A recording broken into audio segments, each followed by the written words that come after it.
Hey guys, it's Legend Kage, and today we are going to be trying something new. Instead of always doing full builds, I want to cover individual exotics and the synergy that you can be doing with them. That way, people can come here and learn how to use their favorite exotics. And today we are going to be covering the no backup plans on Titans. Starting with the exotic overview, no backup plans are a returning Destiny 1 exotic that came back in Season 15. Their exotic perk reads as follows: Force Multiplier. When you have full melee energy, Shotgun Final Blows activate your defensive strike and consume your melee energy. Shotgun Final Blows also give you melee energy, and it's as simple as that. Defensive strike is top tree Sentinel's melee ability, but the Shotgun Final Blows giving you melee energy can affect every subclass. The amount you get back varies depending on your game mode. In PvE, the type of enemy you kill, I've seen Shadow Thrall be like a 16th, whereas a Goblin was like a 8th, and then Nightmare enemies were like a 4th. And in PvP, it just gives you back a 4th. Now for the subclass overview. The only subclass that really works with this exotic is Top Tree Sentinel, as I mentioned before. Grenade, Barricade, and Jump options are all personal preference. Now going over the top tree perks, we have Defensive Strike. Defeat an enemy with this melee ability to create an overshield around you and nearby allies. Final Blows grant melee energy when the overshield is active. Rallying Force. Melee kills restore health for you and nearby allies. Turn the Tide. Your overshield from defensive strike lasts longer and increases melee damage and reload speed. And Ward of Dawn. When super energy is full, create an indestructible dome to protect you and your allies. Passing through Ward of Dawn grants you and your allies a temporary increase to weapon damage. That is 35% for 15 seconds. Also, Ward is no longer indestructible, and it scales depending on your resilience. The higher your resilience, the more likely your bubble will actually keep you alive in boss fights. Now for weapon choices.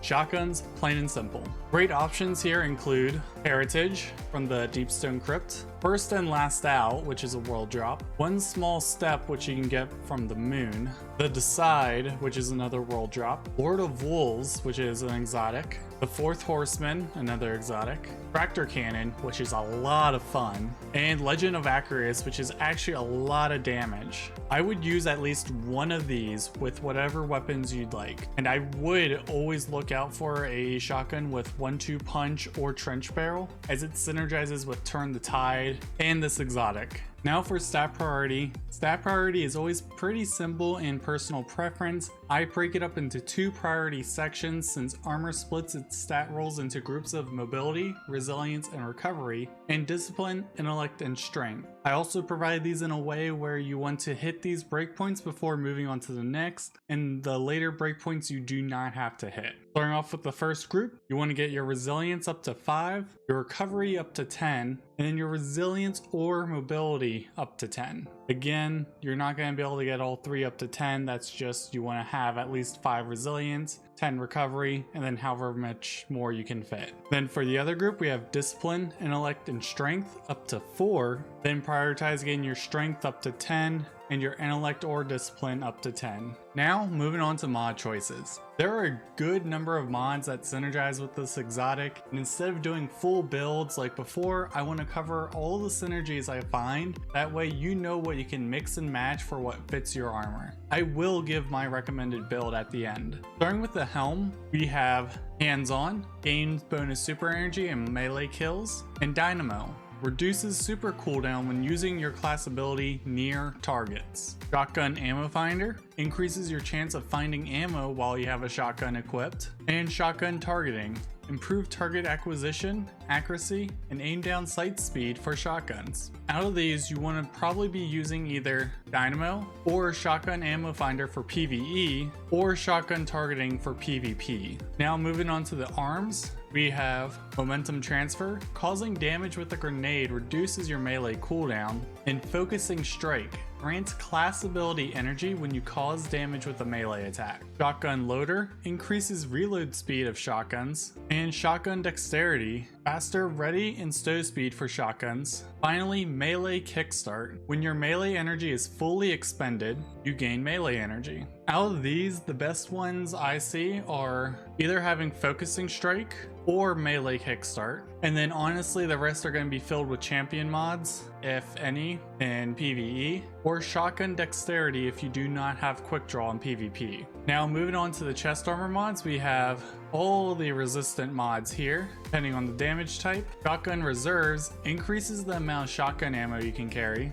and unflinching shotgun aim reduces flinching from incoming fire while aiming shotguns. In PvE, you want to be using these resistant mods. The reserve mods are not worth it, especially if you are struggling to stay alive. On the other hand though, if you have a secondary chest piece that you can swap to before you rally a flag, that's what I usually use reserve mods for. And then unflinching shotgun aim for PvP. Now moving on to the leg armor mods, we have Absolution, reduces all ability cooldowns each time you pick up an orb power. Invigoration, reduces melee cooldown each time you pick up an orb power. Recuperation, replenishes health each time you pick up an orb power. Shotgun Scavenger, shotguns get bonus reserves when picking up ammo used by that shotgun. And Shotgun Holster, gradually reloads your stowed shotguns over time. Multiple copies of this perk stacked to reduce the time taken to fully reload.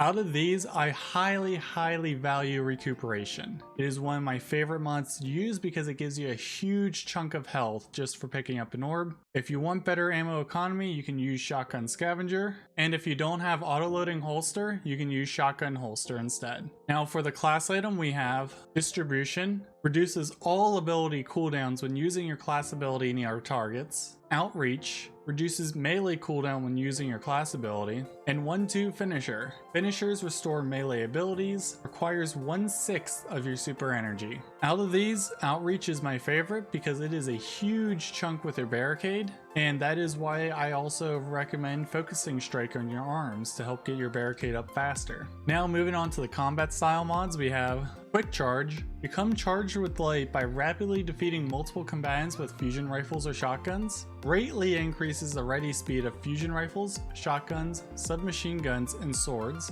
Heavy-handed, while charged with light, regain half of your melee energy when you use a charged melee ability, consuming 1 stack of charged with light. While surrounded by multiple combatants, 3 or more, defeating a combatant with a fusion rifle, shotgun, sidearm, or submachine gun adds ammo for that weapon to your reserves. And if you have 2 shotguns equipped, it will add 1 into both shotguns. Strength of Rasputin, collecting a Warmind cell grants you melee energy. I believe this is around 50%.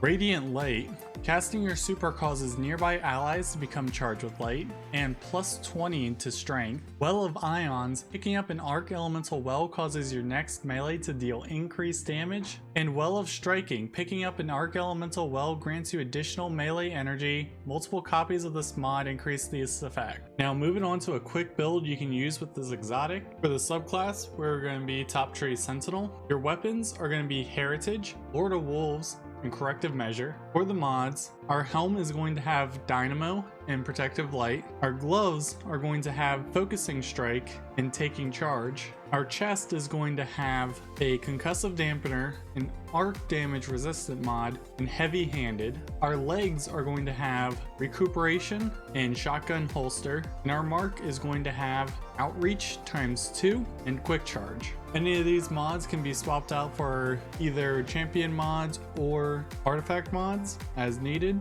For the gameplay notes for this, Lord of Wolves is going to be the primary add clear weapon here, and you can use Corrective Measure whenever we need range or you're out of shotgun ammo. Heritage has Recombination, which gets powered up from those kills and then can give a big damage shot to a priority target, as well as provide good single target DPS. We can use our barricade on cooldown whenever we are low on melee energy to regain a chunk of it, and you just watch as you keep your teammates alive with overshields and bubbles. That's all I got for today, and please let me know what you think of these types of videos with a focus on a single exotic rather than a full build. Also, leave a comment down below for which exotic I should cover next. Currently, I'm looking at Radon Flux with Arcstrider because of the buffs it got this season. Anyways, I hope you guys have a great week, and like, subscribe, and I'll see you guys next time.